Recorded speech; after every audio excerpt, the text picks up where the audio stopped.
Ibu, selamat pagi Pak Hendrik yang di Amerika. Mari kita berdoa sebelum Pak Pendeta Yefta akan berkhotbah.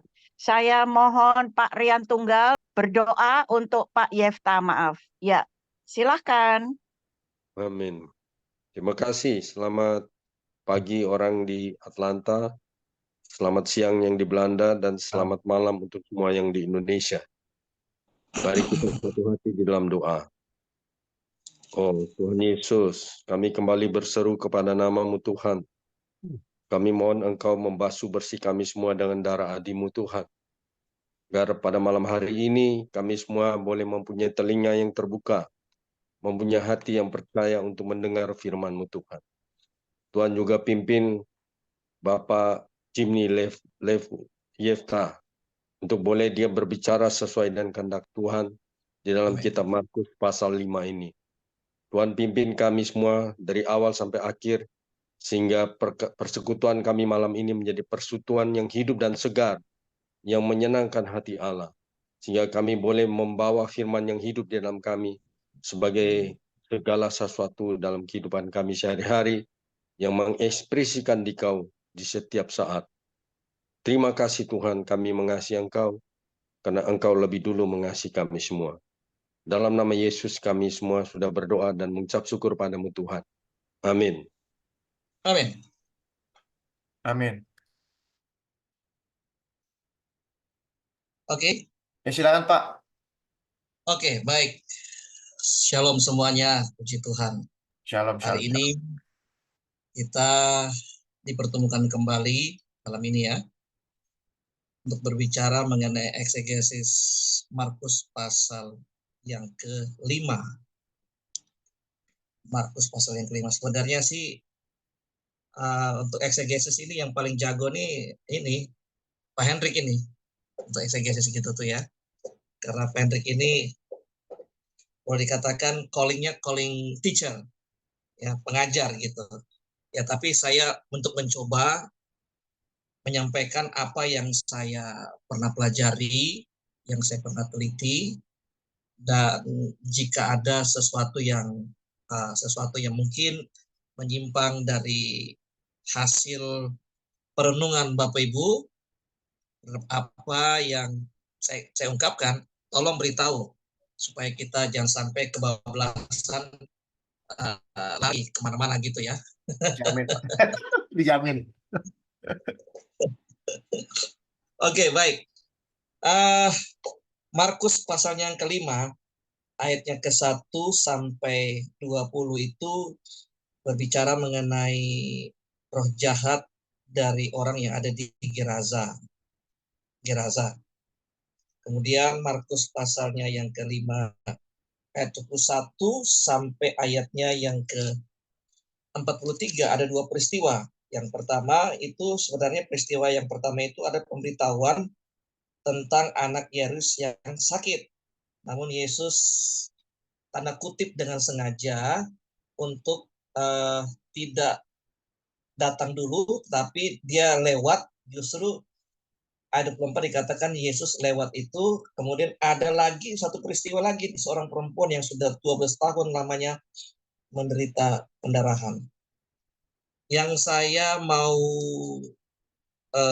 sampaikan di sini adalah tiga peristiwa ini menggambarkan bahwa betapa luar biasanya Yesus sebagai Tuhan, ya sebagai Tuhan, dia ingin memperlihatkan, bukan memperlihat, tapi dia mendemonstrasikan dia itu sebagai Tuhan.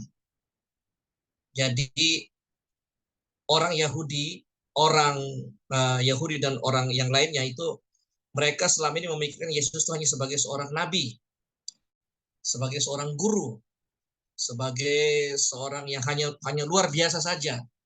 Tetapi Yesus ingin memperlihatkan bahwa kedatangannya ke bumi ini adalah untuk menghancurkan yang namanya tipu muslihat iblis. Tipu muslihat iblis. Kenapa saya katakan tipu muslihat iblis?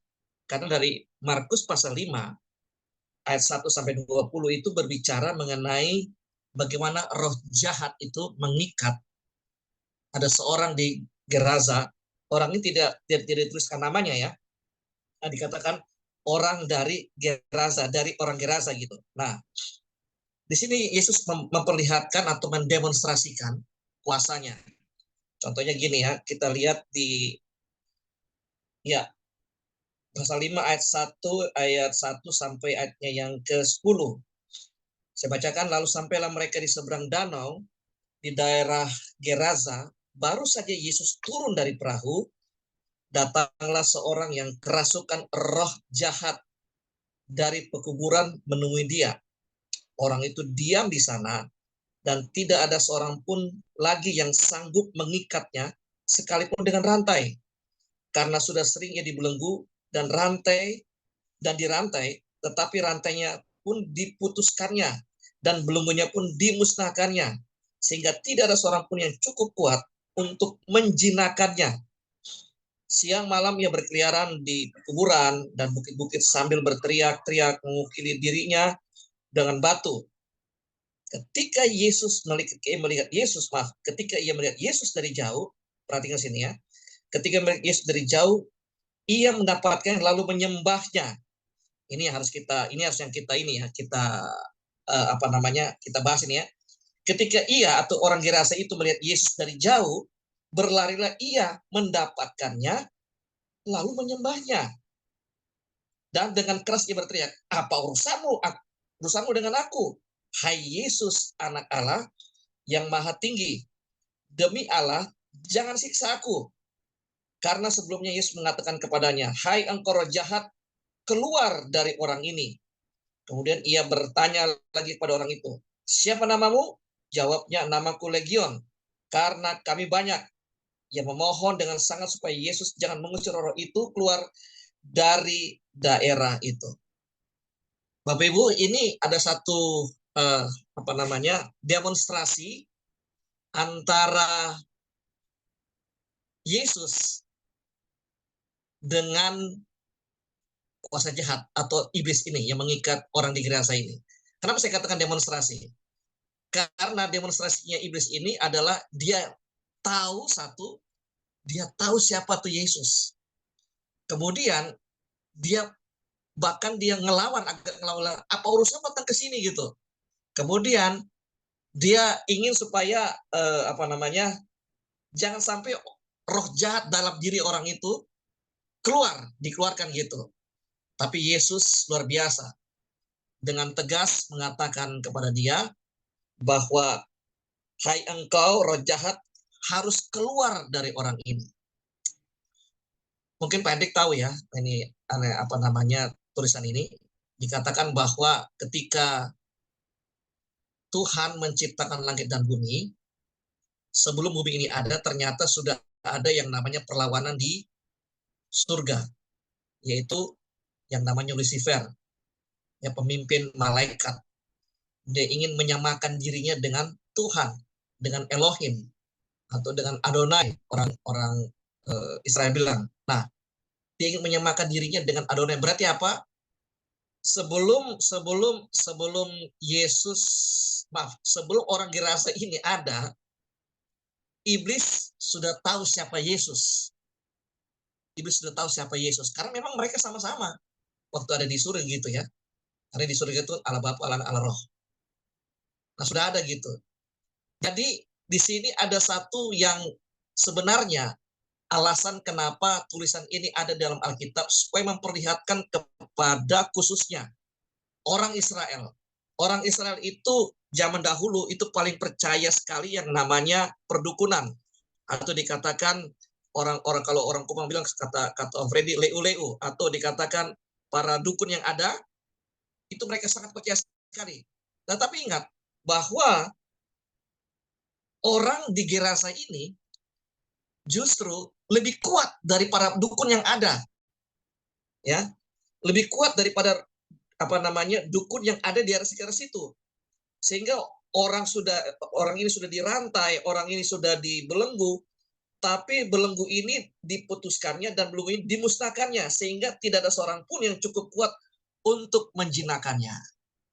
Ini kita sini poinnya. Poinnya begini, bahwa bagaimanapun iblis punya kekuatan, perhatikan sini, iblis punya kedikdayaan, iblis punya iblis punya kuasa. Dengar baik-baik, dia tidak bisa melawan dengan kuasanya Tuhan, tidak bisa melawan dengan kuasanya Tuhan. Walaupun dia tahu siapa Tuhan. Jadi kita sebenarnya jangan main-main dengan iblis ya. Ibaratnya jangan sampai kita bermain-main dengan yang namanya iblis. Karena iblis itu punya kuasa yang namanya memutarbalikkan fakta. Atau dikatakan pemutarbalikkan fakta, atau dikatakan mengkamuflase ya, keadaan seolah-olah bahwa saat itu tuh kita terbelenggu sekali gitu. Orang-orang kuat yang kita andalkan, siapapun yang kita andalkan, itu mungkin sudah tidak mampu lagi untuk mau memecahkan masalah kita. Justru kita bersyukur dengan hal itu terjadi. Karena apa? Disitulah Yesus hadir. Ketika orang di Gerasa ini yang tidak lagi bisa dijinakan oleh orang-orang kuat yang ada di sekitar di Gerasa itu, tapi Bu ya, di daerah dekat Galilea situ. Nah, itu menunjukkan bahwa inilah yang harus dipertontonkan atau harus didemonstrasikan oleh Yesus. Jadi eksegesis daripada Matius pasal 5 ayat 1 sampai 20 ini bagi saya ini adalah memperlihatkan bahwa Yesus itu Tuhan yang tidak bisa dibandingkan dengan kuasa apapun di dalam dunia ini. Karena dikatakan di situ bahwa orang ini cukup kuat, berkeliaran tiap hari memukul dirinya. Bahkan dikatakan lagi rantainya diputuskannya, belenggu dimusnahkannya. Saya nggak tahu nih kata musnah ini apa, ternyata belenggu yang ada di kakinya itu maksudnya ya, belenggu di kakinya karena orang namanya orang kerasukan itu pasti dirantai tangannya, terus kakinya tuh dibelenggu dengan papan ya, dua begini. Bayangin aja tuh papan yang begitu kayu, yang begitu keras, begitu tebal, itu dimusnahkannya gitu. Berarti kekuatan menurut takaran manusia itu sangat kuat sekali. Sangat kuat sekali. Tetapi ingat bahwa Yesus datang ke dalam dunia, tugasnya adalah untuk melayani orang-orang yang terbelenggu. Orang-orang yang terbelenggu. Karena ayat emas daripada kitab Markus ini adalah Yesus datang hanya untuk melayani, bukan untuk dilayani. Jadi kekuatan manapun yang ada dalam dunia ini tidak bisa dapat mengalahkan dengan kekuatan pelayanan kasih daripada Yesus sendiri. Banyak orang yang ingin bagaimana caranya untuk mengalahkan kekuatan-kekuatan jahat dengan kekuatan-kekuatan yang lebih jahat lagi, mungkin ya, atau begini, maksudnya ada kekuatan pelet yang boleh katakan, dari daerah Madura contohnya, dari daerah, ini contoh saja, dari daerah Madura, tapi ingat, dari daerah Kisar itu lebih kuat lagi kekuatan setannya gitu ya. Kemudian dari mana? Dari Papua lebih kuat lagi gitu. Apalagi dari Kupang lebih kuat lagi gitu ya. Dari mana lagi?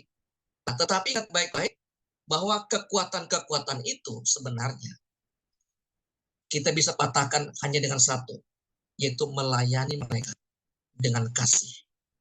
Menunjukkan kasih yang sebenarnya. Menunjukkan kasih yang sebenarnya. Yesus datang kepada orang itu, dikatakan ayat 11, adalah di sana di lereng bukit sejumlah besar babi sedang mencari makan. Lalu roh-roh itu meminta kepadanya, katanya, suruhlah kami pindah ke babi-babi itu, biarkanlah kami memasukinya. Lalu Yesus mengabulkan permintaan mereka. Lalu keluarlah roh-roh jahat itu dan memasuki babi-babi itu, dan kawanan babi yang kira-kira 2.000 jumlahnya itu terjun ke tepi jurang ke dalam danau dan mati lemas di sana. Nah, ini dia. Ya.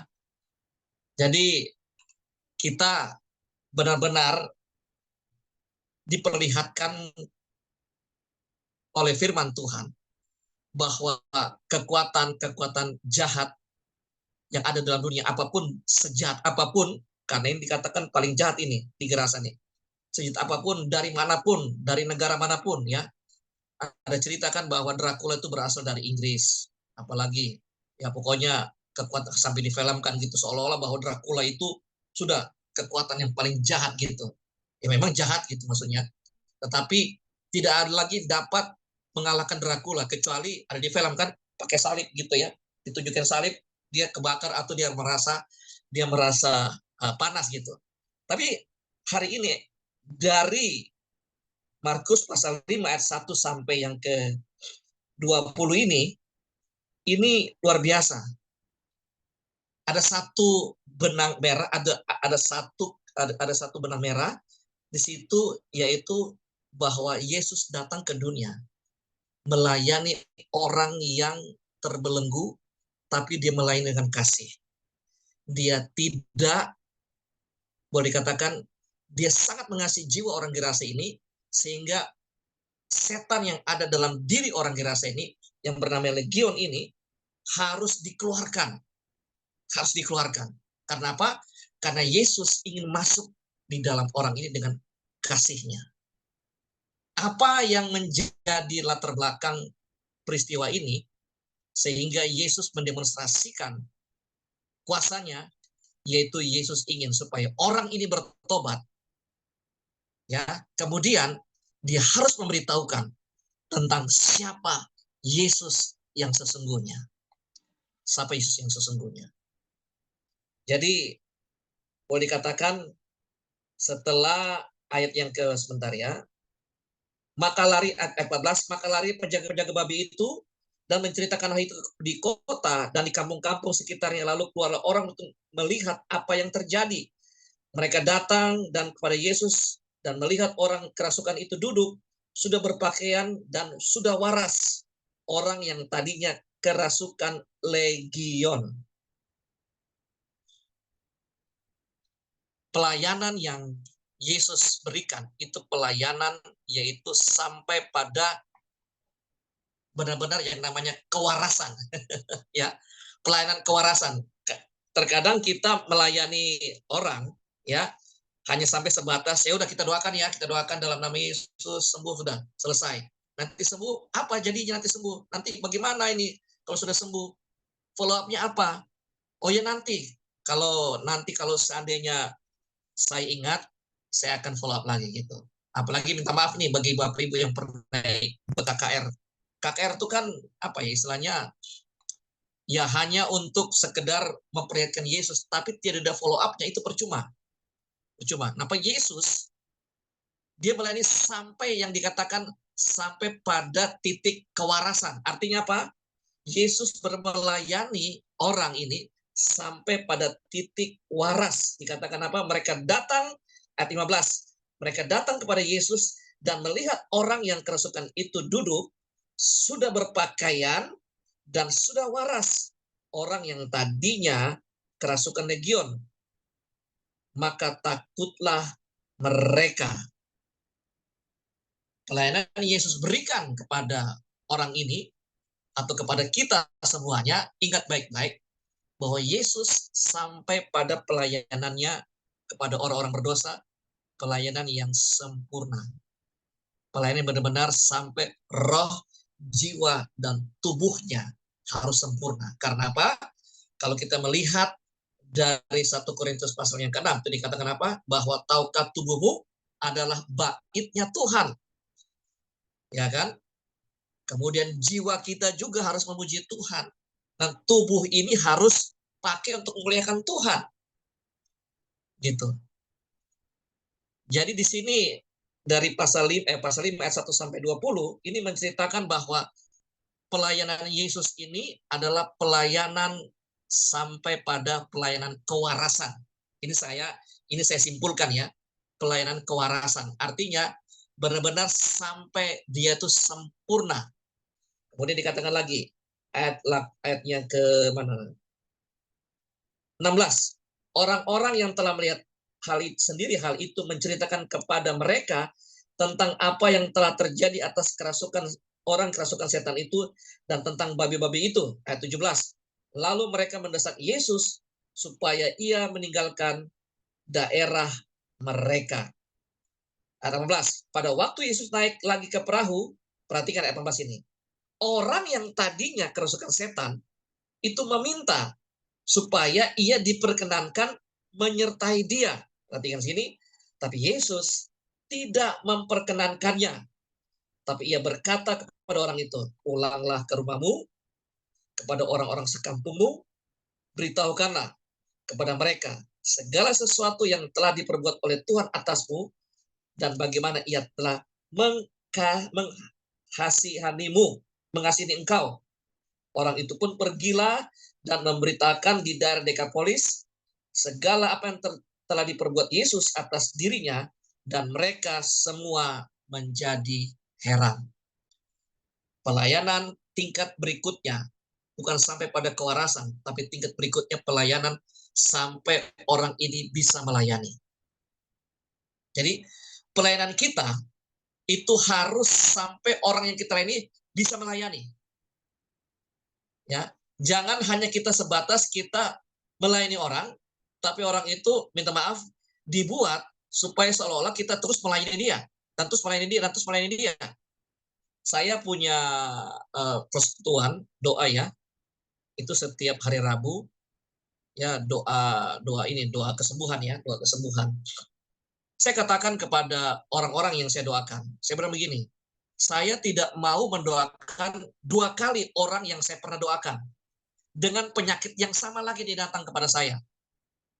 Karena waktu pertama kali saya berdoa, saya bilang gini, saya ini bukan pendoa yang Anda sepertinya anggap seperti kayak Benny Hinn atau pendeta-pendeta lainnya yang kalian anggap bisa menyembuhkan penyakitmu. Saya ini bukan itu. Saya hanya sebagai mediator. Imanmu lah yang menyembuhkan, bukan doa saya. Saya bilang katakan gitu ya. Jadi saya tidak mau nanti datang lagi ke pelayanan ini dengan keluhan yang sama. Setelah seminggu kemudian datang lagi dengan keluhan yang sama. Seminggu kemudian datang lagi dengan keluhan yang sama. Saya tidak mau. Jadi saya mau pelayan sekali selesai sampai dia bisa melayani.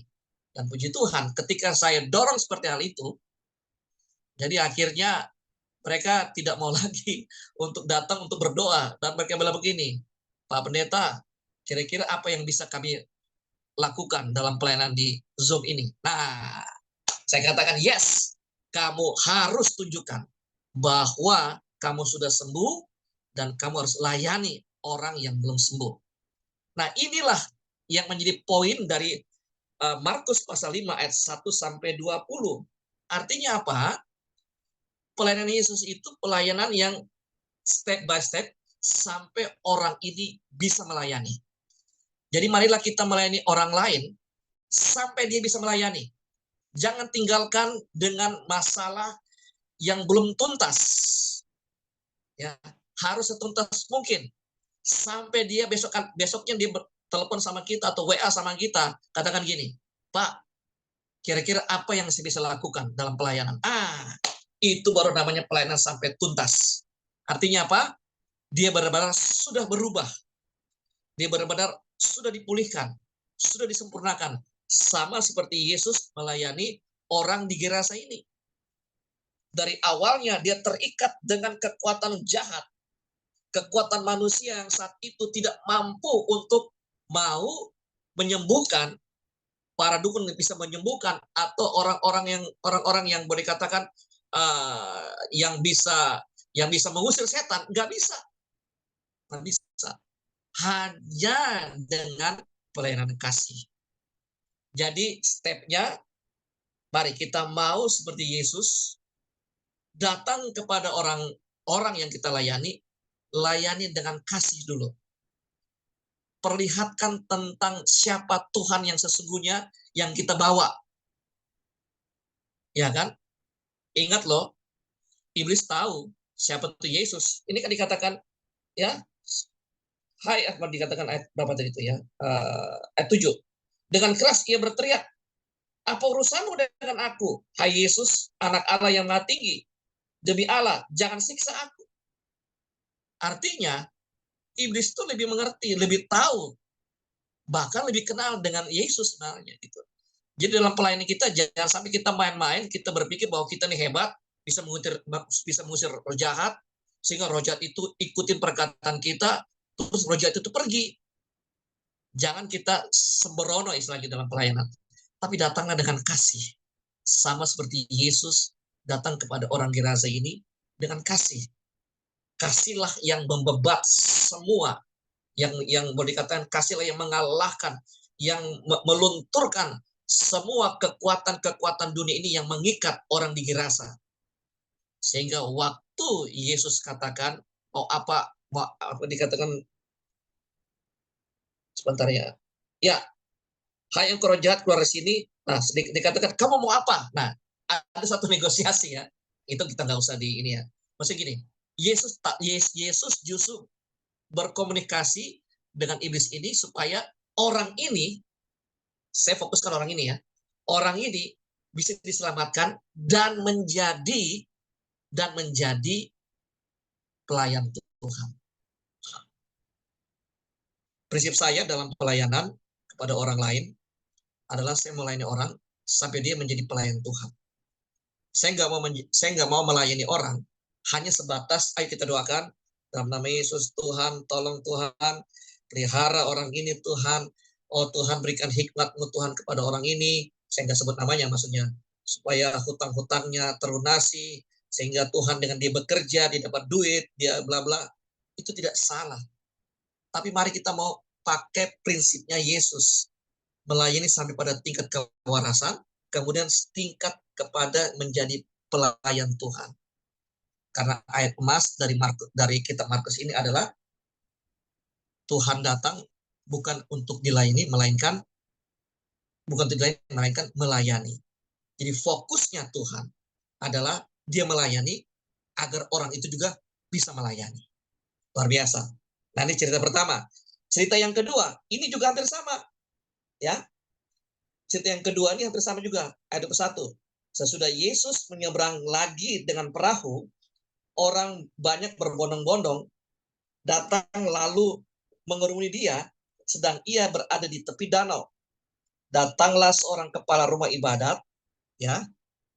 Datang kepala seorang rumah ibadat yang bernama Yairus.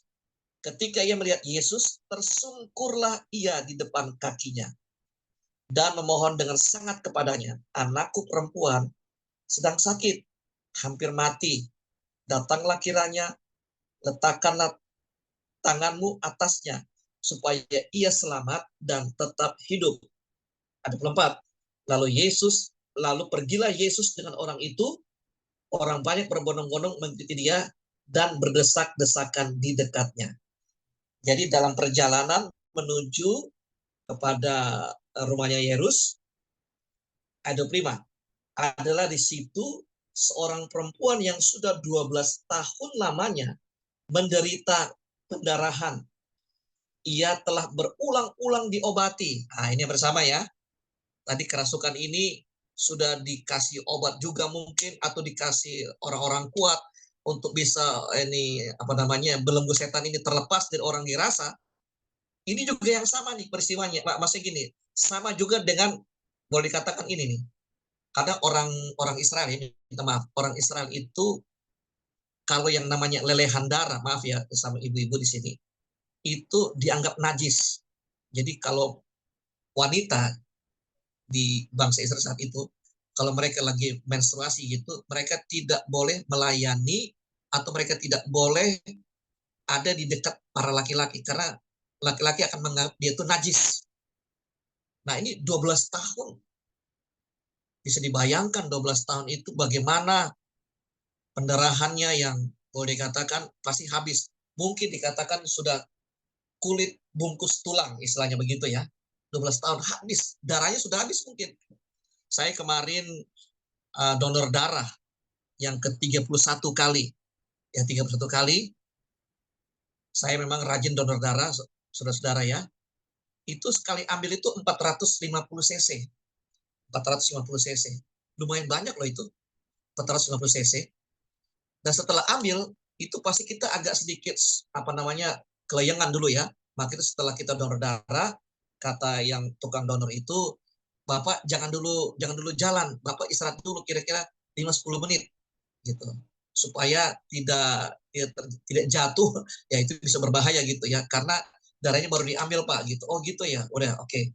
Setelah 5-10 menit saya jalan menuju ke kantin, di situ akhirnya dikasih kita kacang hijau, kalau enggak ya Indomie, terus dengan telur rebus sama dengan ini air jeruk panas gitu ya. Jadi maksudnya gizinya masuk lagi supaya nanti kita keluar dari ruangan donor darah itu tidak kelayangan dan jatuh gitu. Nah bisa bayangin 450 cc aja saya sudah kelayangan. 12 tahun loh saudara. Katakan gini, ia ayat 26, ia telah berulang-ulang diobati oleh berbagai tabib sehingga telah dihabiskannya semua yang ada padanya. Namun sama sekali tidak ada faedahnya, malah sebaliknya keadaannya makin buruk. Ini sama nih. Orang di Gerasa tadi sama perempuan ini keadaannya bukan semakin baik diobati oleh orang-orang atau oleh perdukunan atau orang-orang dikatakan para tabib. Kalau di orang Gerasa ini pasti perdukunan, tapi kalau di perempuan yang pendarahan ini pasti dikatakan tabib atau dokter lah, dokter saat itu ya. Nah, dua peristiwa ini berarti apa? Menunjukkan bahwa tidak ada lagi kekuatan dunia yang bisa sanggup menyelamatkan nyawa daripada manusia. Hanya Tuhan Yesus. Karena apa? Karena dia datang dengan kasih. Lihat ayatnya yang ke-27. Dia sudah mendengar berita-berita itu tentang Yesus. Maka di tengah-tengah orang banyak itu, ia mendekati Yesus dari belakang dan menjamah jubahnya. Dua peristiwa ini, kalau dikatakan ini, orang Gerasa ini dia belum mengatakan Yesus, tapi setan yang ada dalam tubuh daripada orang Gerasa ini tahu siapa Yesus. Oke? Nah, sedangkan perempuan ini dia tahu siapa Yesus. Karena apa? Pernah mendengar berita. Mungkin salah satunya adalah berita tentang orang Gerasa ini. Bahwa yang bernama Yesus itu sanggup, boleh dikatakan, menyembuhkan, sanggup mengusir kuasa-kuasa setan. Dia mendengar. Mungkin juga selama dia sakit 12 tahun, dia mendengar. Dia mendengar. Sehingga dikatakan bahwa dia sudah mendengar berita-berita tentang Yesus. Maka ia di tengah-tengah orang banyak itu mendekati Yesus dari belakang untuk menjamah jubahnya. Ayat 28. Sebab katanya, asal ku jamah saja jubahnya, aku akan sembuh. Asal ku jamah saja jubahnya, aku akan sembuh. Mujizat bisa terjadi dari berbagai cara. Didoakan, kemudian juga pakai minyak urapan. Ada juga pelayanan yang saya masih ingat sekali di Kupang tuh Om Freddy ya. Ada satu pendeta itu nama siapa tuh? Monika tuh Om, yang anak kecil tuh Om. Siapa Monika tuh ya? Penginjil di Kupang terkenal tuh. Jadi dia tuh pakai sapu tangan. Dia katakan bahwa sapu tangan ini ke orang yang sakit, ditaruh aja di jidatnya, kemudian doa dalam nama Yesus, sakit sembuh. Dan ini terjadi saat itu tahun 80-an di Kupang. Tahun 80-an itu, siapa Monika saya sudah lupa. Nah, jadi mediasi mujizat itu dari berbagai macam. Nah, wanita ini tentunya dia tidak bisa berdiri. Ya kan? Dia tidak bisa berdiri dia. Karena 12 tahun keluar darah terus. Minta maaf ini. Mungkin dia juga malu, makanya dia itu dari belakang. Badan udah kurus. Maaf ya, maaf. Mungkin sudah bau juga mungkin. Ya. Dan orang-orang sudah nggak peduli lagi dengan dia. Oke. Dan orang-orang sudah tidak peduli lagi dengan dia. Sehingga dia berkata gini, saya jamah saja jubah deh. Saya nggak mau berteriak tentang Yesus. Atau Yesus tolong saya nggak mau. Karena orang-orang Yahudi tahu perempuan ini perempuan najis. Ya. perempuan yang sudah terkontaminasi dengan kenajisan sehingga dia mengalami pendarahan. Karena orang-orang Israel itu paling najis dengan namanya lelehan darah. Ya, maaf ya, bagi wanita. Nah, jadi kembali lagi dia harus berjuang, tapi dengan perjuangannya sekuat-kuat tenaganya dia hanya bilang begini, asalku jamah saja jubahnya. Jubah itu berbicara tentang pakaian yang ditaruh atau yang ditaruh di tubuh daripada orang memakainya, sehingga orang memakainya itu tidak terlihat telanjang, tidak terlihat, maksudnya tidak terlihat ini ya terlihat bagus juga gitu. Nah, jubah ini berbicara tentang pribadi siapa? Pribadinya Yesus sebenarnya. Jubahnya Yesus, saya yakin di antara orang berbondong-bondong begitu ya, saudara-saudara ya, ada juga dengan murid-muridnya. Kira-kira dia bisa hafal nggak jubahnya Yesus gitu? Mungkin ada orang injak dia juga karena berbondong-bondong, keinjak juga. Tapi dengan iman wanita ini, dia tahu mana jubah Yesus. Nah, seringkali kita orang-orang Kristen tidak bisa membedakan mana kuasa Yesus yang sejati dan mana yang dikatakan tanda kutip sepertinya kuasa Yesus. Sehingga banyak juga demonstrasi kesembuhan atau ibadah-ibadah kesembuhan itu banyak juga loh yang dikatakan tanda kutip ya pakai kuasa jahat juga. Untuk apa? Untuk memberitahu bahwa pendeta Jimmy Yefta Lesnusa tuh dia sekali ngomong aja tuh kuasa jahat keluar tuh, dia mengerang orang yang di tengah kuasa jahat tuh, dia mengerang, dia keluar terbanting-banting, ya kemudian berguling-guling, ya sampai keluar selesai gitu. Wah, saya mungkin saat itu merasa bangga ya, saya bisa usir kuasa jahat. Kalau itu saya rasa ya saya nggak tahu ya, saya bukan menghakimi para pendeta yang ada yang pernah mendemonstrasikan kuasa Tuhan, tapi wanita ini benar-benar dapat membedakan kuasa yang sejati yang dia rasakan bahwa asalku jamah saja, jubahnya saja, saya pasti sembuh. Kenapa saudara-saudara? Kenapa wanita ini mau pegang jubahnya Yesus? Bukan berteriak dan menjamah Yesus. Karena ada kasih dalam dirinya Yesus. Kembali lagi, pelayanan Yesus adalah kasih. Pertama kepada orang Gerasa ini, kedua kepada orang daripada wanita daripada pendarahan 12 tahun ini. Apa jadinya? Kenapa saya katakan itu? Coba kita lihat di ayat berikutnya. Seketika itu juga, ya, berhentilah pendarahannya dan ia merasa bahwa badannya sudah sembuh dari penyakitnya. Ayat 30. Pada ketika itu juga Yesus mengetahui bahwa ada tenaga yang keluar dari dirinya. Lalu ia berpaling di tengah orang banyak dan bertanya, siapa yang menjamah jubahku? Murid-muridnya menjawab, engkau melihat Yesus? Engkau lihat dong, ini orang banyak begini, pasti semua jamah jubahnya engkau. Pasti semuanya boleh dikatakan gesek atau maksudnya tarik-tarik jubahnya kamu. Gitu ya. Tapi Yesus bilang begini, siapa yang menjamah jubah aku? Lalu ia berkata, lalu ia memandang sekelilingnya untuk melihat siapa yang telah melakukan itu. Nah, 33.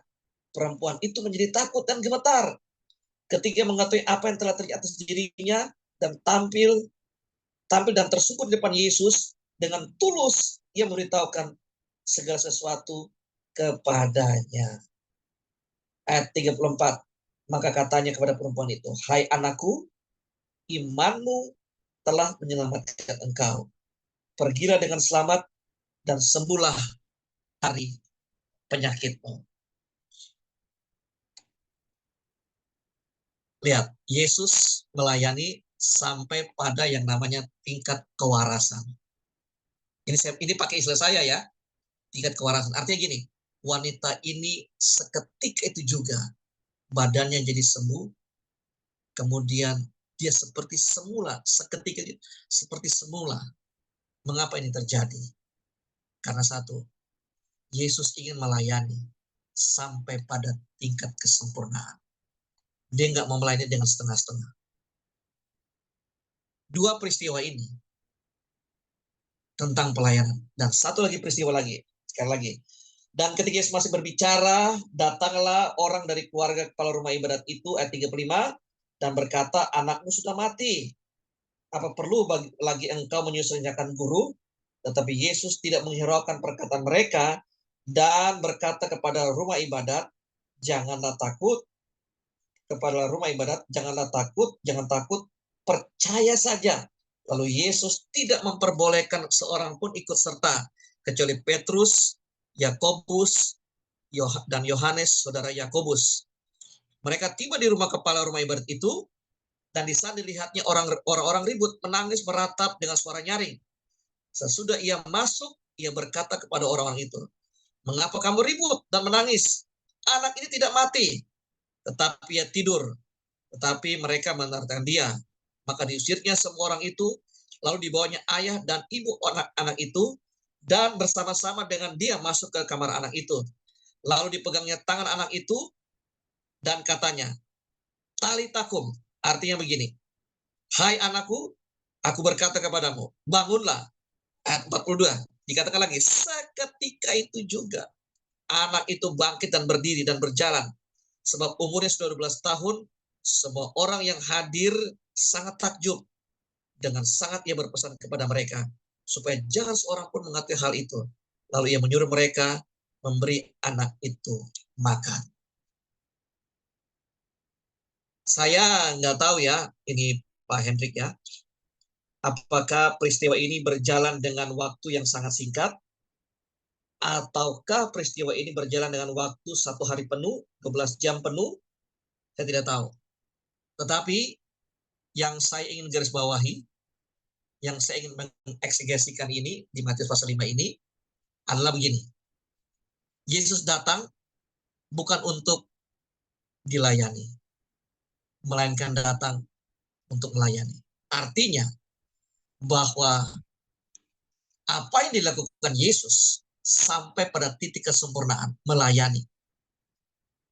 Dia tidak datang memperlihatkan kepada bangsa Israel yang berharap bahwa nanti ada seorang raja yang akan memimpin bangsa Israel, ya, yang berharap sekali untuk supaya raja di atas raja itu memimpin mereka, karena mereka sudah tidak tahu lagi apa yang harus mereka perbuat dalam bangsa ini, saudara-saudara. Dan mereka sangat berharap sekali tentang raja Israel, ya, raja atas diri mereka, maksudnya gitu ya, saudara-saudara. Yesus tidak memperlihatkan itu. Tapi yang Yesus tambah perlihatkan yaitu apa? Dia datang bukan untuk dilayani. Dia datang bukan untuk dilayani sebagai raja. Dia datang bukan untuk dilayani sebagai Tuhan yang harus dilayani seperti raja segala raja. Mungkin dikatakan, oh harus pakai pasukan, kemudian harus pakai kuda yang agak tinggi gitu ya, maksudnya kuda yang kuat, kemudian makanannya harus tersedia, ya, kemudian semua kebutuhan semua harus tersedia. Tetapi lihat, Yesus tidak datang tidak seperti itu. Tapi Yesus datang apa? Anak manusia datang bukan untuk dilayani, melainkan dilayani. Ayat emas ini, ya saudara-saudara ya, kita yakin percaya bahwa Tuhan mau, walaupun mungkin ayat emas ini, saya garis bawahi gini, jadi saya yakin Yesus datang itu bukan untuk dilayani sebagai Tuhan atau guru saja, tapi dia layani sebagai Tuhan yang ingin menyelamatkan jiwa-jiwa yang terbelenggu. Orang dirasa terbelenggu dengan begitu kuat dengan kekuatan-kekuatan setan, sehingga dunia pun tidak dapat mematahkan kekuatan setan ini. Kemudian perempuan yang menurut kebiasaan orang Yahudi bahwa wanita kalau dengan lelehan darah atau sedang menstruasi itu mereka menganggap wanita itu najis. Kalau sedang menstruasi gitu, wah kamu najis, kamu nggak boleh sentuh saya, nggak boleh sama-sama gitu. Ini memang laki-laki Israel ini laki-laki ini nih mau enaknya aja gitu. Ya gitu. Nah, jadi kembali lagi Bapak Ibu dari Matius pasal 5 ayat 1 sampai pada ayat yang ke-43 ini, saya garis bawahi bahwa Yesus mendemonstrasikan tentang kuasa yang ada dalam dirinya, itu kuasa yang ada kasihnya juga. Kalau dia tidak mengasihi, maka mungkin dia ya hanya sekedar mendoakan, selesai pergi. Tapi karena dia mengasihi, supaya mengasihi jiwa-jiwa yang ada. Orang di Gerasa akhirnya dia harus pergi menginjil kepada orang-orang di kota-kotanya yang dikatakan mana tuh ayatnya yang kita baca kembali lagi ya. Oke, ayatnya yang ke-20. Orang itu pun pergilah dan memulai memberitakan di daerah Dekapolis segala apa yang diperbuat Yesus atas dirinya. Gitu ya. Artinya Yesus melayani sampai tuntas. Jadi saya garis lagi, eksegesis yang kita pelajari adalah layanilah, kita datang dalam dunia ini, kita ada dalam dunia ini, kita hidup dalam dunia ini, bukan untuk dilayani, melainkan melayani. Dan melayani sampai tuntas. Sampai tuntas. Sampai tingkat kewarasan istilahnya gitu. Orang itu harus benar-benar berubah total. Jangan ada step by step. Tapi Pak Pendeta kan kita nggak ada kesempatannya. Kalau melayani harus datang dengan kasih. Karena dengan kasih itulah yang akan membombardir semua dikatakan apa ya? Saya mau bilang apa nih? Saya lupa ya. Membombardir semua semua fakta-fakta tentang kekuatan-kekuatan dunia yang boleh dikatakan, oh kayaknya dia ini orang kuat, kita nggak bisa lawan dia. Nggak bisa. Tapi kita datang dengan kasih. Kekuatan apapun itu pasti akan hancur. Pasti akan hancur. Karena firman Tuhan di mana tuh? Saya teringat ini, coba Pak Hendrik mungkin bisa cari ayatnya. Dikatakan nih, hai maut, di mana sengatmu? Hai maut, di mana kemenanganmu? Itu kayaknya di 1 Korintus berapa, saya sudah lupa ya. Hai maut, di mana sengatmu? Hai maut, di mana kemenangan? Artinya apa? 15. Sebentar. Satu berapa? 1 Korintus?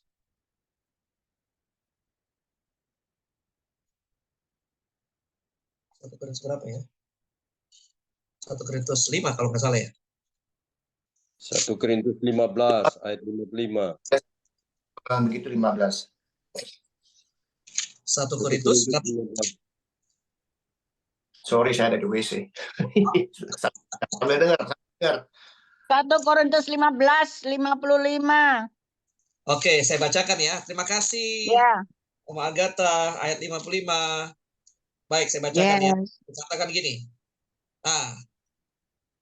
Ayat 40, ya, ayat 55. Hai maut, di manakah kemenanganmu? Hai maut, di manakah sengatmu? Sengat maut ialah dosa. Dan kuasa dosa itu ialah hukum Taurat, bla bla bla bla bla. Jadi saya mau katakan gini Bapak Ibu, bahwa eksegesis daripada Markus pasal 5 ayat 1 sampai 43 ini, saya mau katakan gini, bahwa kekuatan dunia hanya bisa dilawan dengan kekuatannya Tuhan melalui kasihnya Tuhan. Dia datang melayani dengan kasih. Maut atau sengat maut ataupun iblis, dia tidak bisa lawan namanya kasih. Dia nggak bisa lawan. Karena iblis selalu berpikiran apa? Jahat. Kemudian dikatakan lagi apa? Bohong. Kan bapak pembohong adalah iblis. Bohong. Kasih tidak pernah bohong. Kasih murah hati. Kasih bla bla di 1 Korintus 13 itu ya. Nah, mari kita mau layani jiwa-jiwa ini seperti apa yang Yesus lakukan. Mendemonstrasikan kuasa Tuhan, bukan mendemonstrasikan kehebatan kita yang punya pengalaman dalam pelayanan. Jangan. Kita akan melayani, jiwa itu akan melayani setengah-setengah. Dan jiwa-jiwa itu akan terlayani juga dengan setengah-setengah. Mungkin waktu KKR malam hari itu dia sembuh. Tapi nanti bulan depan kembali lagi dengan sakitnya. Kembali lagi dengan masalahnya. Karena apa? Satu, kita datang dengan kehebatan kita. Yesus datang dalam dunia ini bukan tuh dengan kehebatannya, tapi dia datang dengan kerendah hatiannya dia. Dia datang dengan kasihnya. Dia datang mendemonstrasikan kuasanya, melayani jiwa-jiwa sampai tuntas. Saya rasa itu saja yang dari saya. Jika mau disanggah atau mau di komen, saya persilakan. Atau kita doa dulu ya. Ya, Bagaimana? silakan pendeta. Ya, kita doa dulu. Baik. Kami bersyukur Tuhan pada malam hari ini hamba-Mu sudah menyampaikan firman-Mu di Markus pasal 5 ini dari ayat 1 sampai ayatnya yang ke-43. Eksegesis yang hamba-Mu sampaikan dengan sederhana, namun ya Roh Kudus, kami yang mendengar akan firman-Mu, Engkau yang menyempurnakannya Tuhan. Hamba-Mu sebatas dengan apa yang hamba-Mu mengalami dari firman-Mu, belajar dari firman-Mu, merenungkan dari firman-Mu. Tapi Engkau Roh Kudus, Engkau yang memberi kemampuan bagi kami yang mendengar akan firman. Sehingga kami lebih memahami lagi tentang apa yang Engkau sudah perbuat dalam dunia ini di 2024 tahun yang lalu. Untuk kami dapat mengerti bahwa Engkau adalah Tuhan dan Juru Selamat kehidupan kami.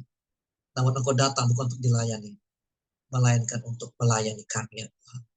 Saatnya Tuhan berikan kami, Tuhan, roh yang melayani jiwa-jiwa, roh yang menyala-nyala. Sehingga setiap lutut akan bertelut, setiap lidah akan mengaku, Yesus Kristus adalah Tuhan dan Juru Selamat. Dalam nama Tuhan Yesus Kristus, kami berdoa jawab surga dan Bapa. Amin.